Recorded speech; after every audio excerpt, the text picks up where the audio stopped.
a number of different recordings and you will have to answer the questions on what you hear. There will be time for you to read the instructions and questions, and you will have a chance to check your work. All the recordings will be played once only. The test is in 4 sections. Write all your answers in the question booklet. At the end of the test, you will be given 10 minutes to transfer all your answers to an answer sheet. Now turn to Section 1. Section 1. You will hear Bud and Annie talking about their families. Look at questions 1 to 5 on the form now.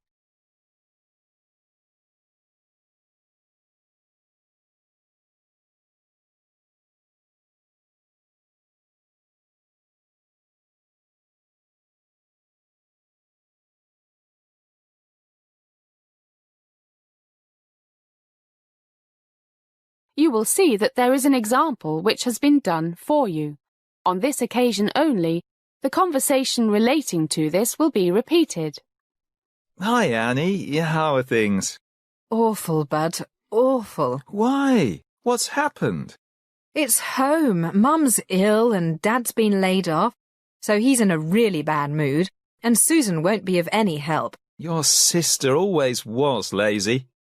Now we shall begin. You should answer the questions as you listen because you will not hear the recording a second time. First, you have another chance to look at questions 1 to 5. Listen carefully and answer questions 1 to 5. Hi, Annie. How are things? Awful, Bud. Awful. Why? What's happened? It's home. Mum's ill and Dad's been laid off, so he's in a really bad mood, and Susan won't be of any help. Your sister always was lazy. But what's wrong with your mum? She seemed fine last time I saw her. Everything. I think she's really down because of Dad, and her arthritis is playing up again. It seemed the new medicine was working fine. Now she can still move her fingers, but hardly walk. Her toes hurt, and the doctor says she needs a knee replacement. Doesn't sound too good. That's expensive surgery. Got medical insurance?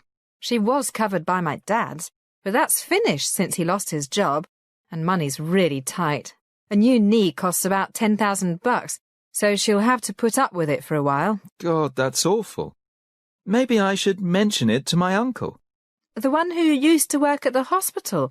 What could he do? I don't know, but he knows all the doctors, and maybe there's a way your mum could get the operation done cheaply. It'll have to be really cheap, because they're having a problem paying the mortgage. And my sister won't help out. She's so selfish. Well, I'll give a try. But what's this problem with your sister? Since she won that beauty competition, she thinks she's been acting so high and mighty. Won't even help Mum with the housework. Look at questions 6 to 10.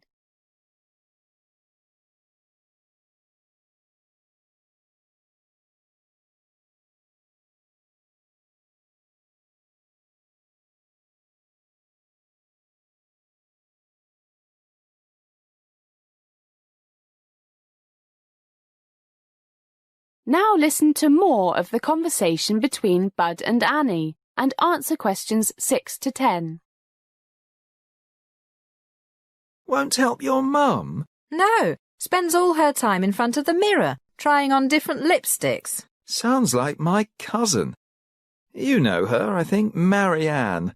Works at the Holiday Inn. Yeah, I met her at your party, but she seemed very nice. She is till you get to know her. Miss Charming. But she's really conceited, especially since she got promoted. Always putting people down. What about your dad's company? Do you think he might have some work for my dad? Part-time, anything? He just got this big contract for the new supermarket, so he might be looking for some people. And I know he likes your dad, but all his workers have to be Steelworkers Union members. I think Dad's kept his membership up. I'll ask him. Let me know, and I'll check with Dad when he gets back from France. France? Yeah, he took Mum there as a 25th wedding anniversary present. Gosh, it's 5:30. I'm late for work. Gotta fly. See you, Bud. See you. That is the end of section 1. You now have some time to check your answers.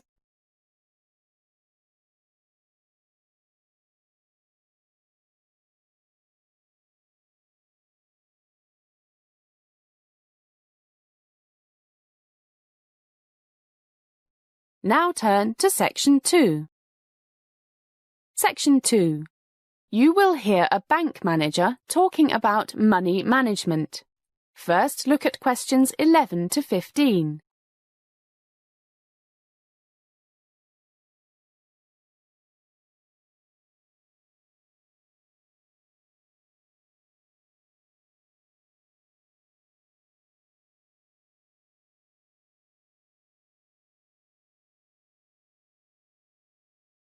As you listen to the first part of the talk, answer questions 11 to 15.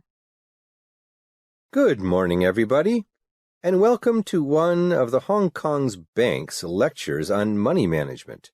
I'm John Rogers, and I'm the manager here. Money, they say, makes the world go round. Well, it is true that your world can come to a grinding halt if you have no money. I know you all agree, because that is why you have come here today. Okay, money. What do we want to do with it?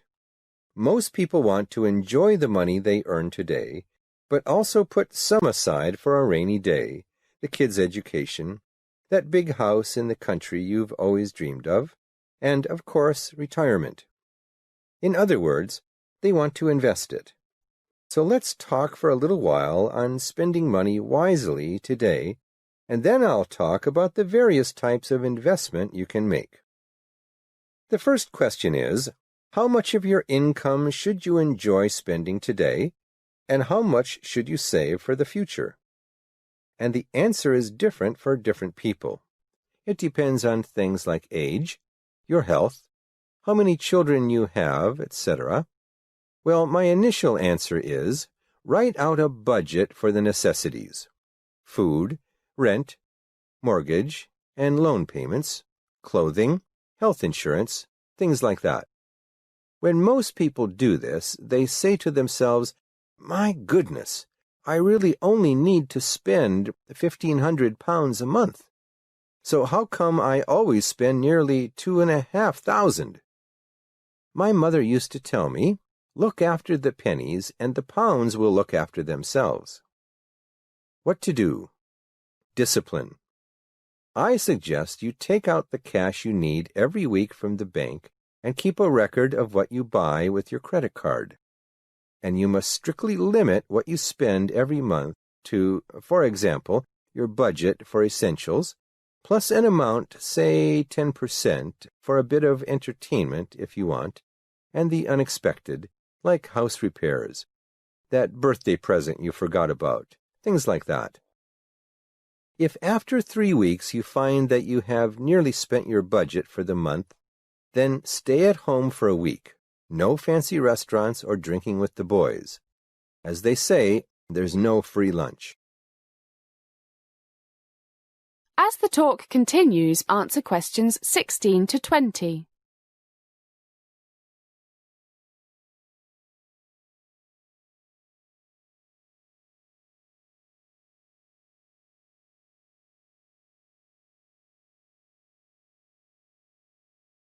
Okay, so what do you do with the money you don't spend?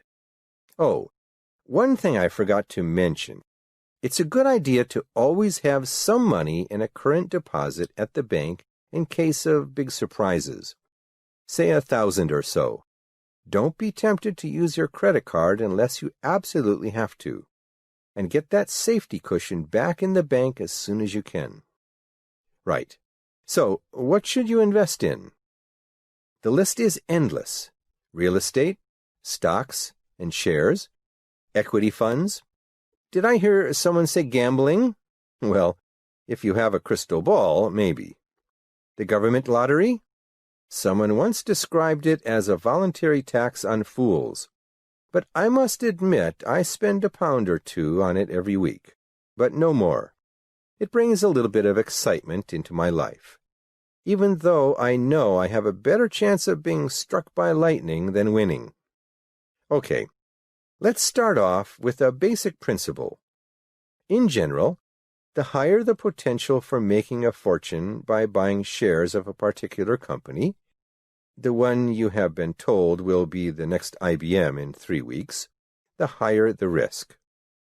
We've all heard about the dot-com bubble of several years ago. Some people made a fortune, but they got out before the market crashed. The majority of investors lost their shirts. Another basic principle, the balanced portfolio. A balanced portfolio means you have investments in a variety of things, from low-risk but low-return things to things like blue-chip stocks that are somewhat less predictable, but which will probably provide steady, if not spectacular, returns for years, to the riskiest of all, venture capital, where success could increase the value of your investment 100-fold, or failure could wipe it out. Well, why don't we break for a coffee now?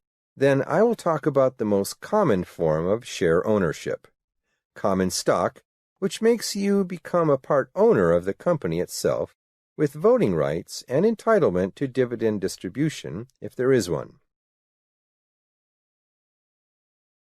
That is the end of section 2. You now have some time to check your answers.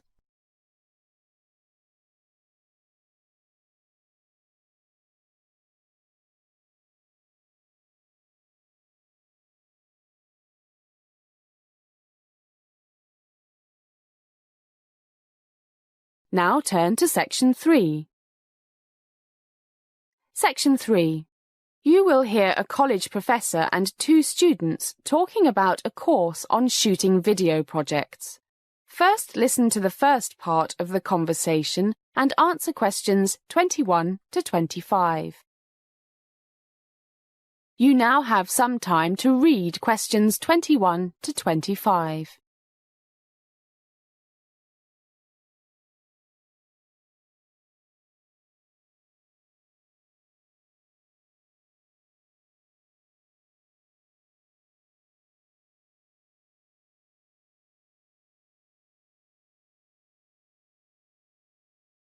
Hi, guys.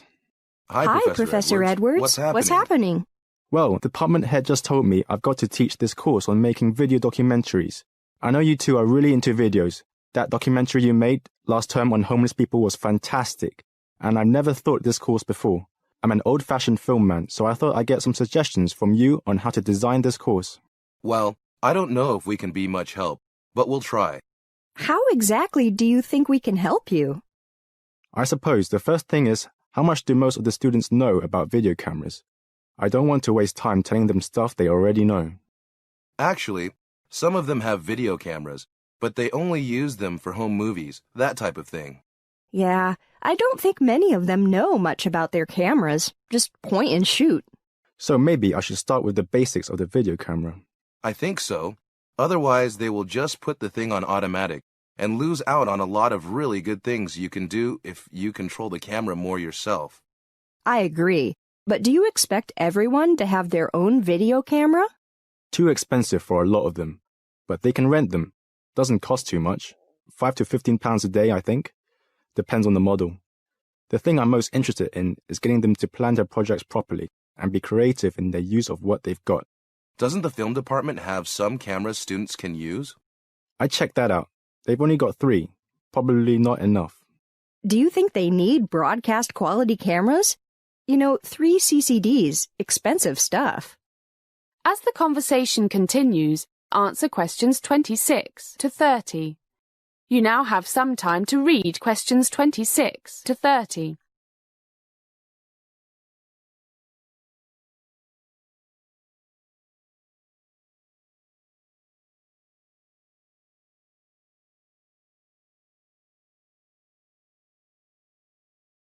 No need. Single CCD. A bit of zoom. Wide angle for indoor stuff and scenery. Basic functions will do. You mean camera angles, shooting from interesting positions, creative lighting, that sort of thing. Kind of. But that's much the same as you teach in your film courses. Guess you're right. But I want to think of things you can do with a video camera that you can't do with a film camera. Aha, secret shooting. Much easier to film people without their knowing with a tiny video camera than it is with a big film camera. Make a little hole in your pocket and off you go. And if you're not happy with something, you just erase it and do it again, if you can. Good point, but there's a question of privacy here. Is it fair to film people without their knowing? Unless you're a cop or something.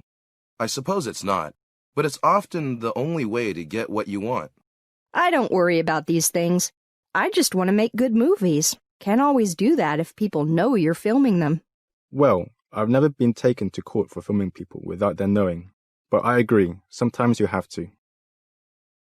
That is the end of section 3. You now have half a minute to check your answers.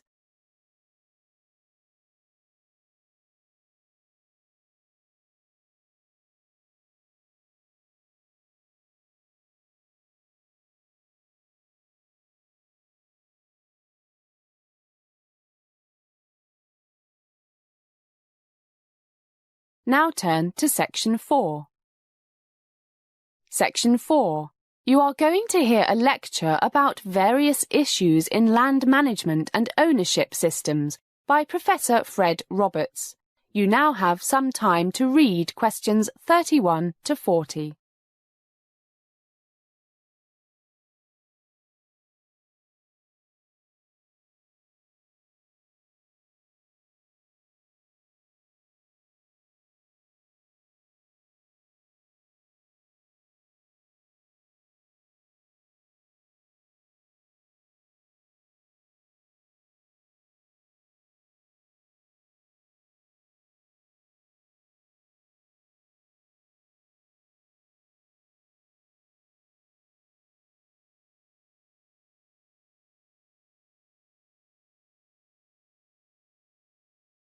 Good morning, everyone. Good to see you all looking so full of energy.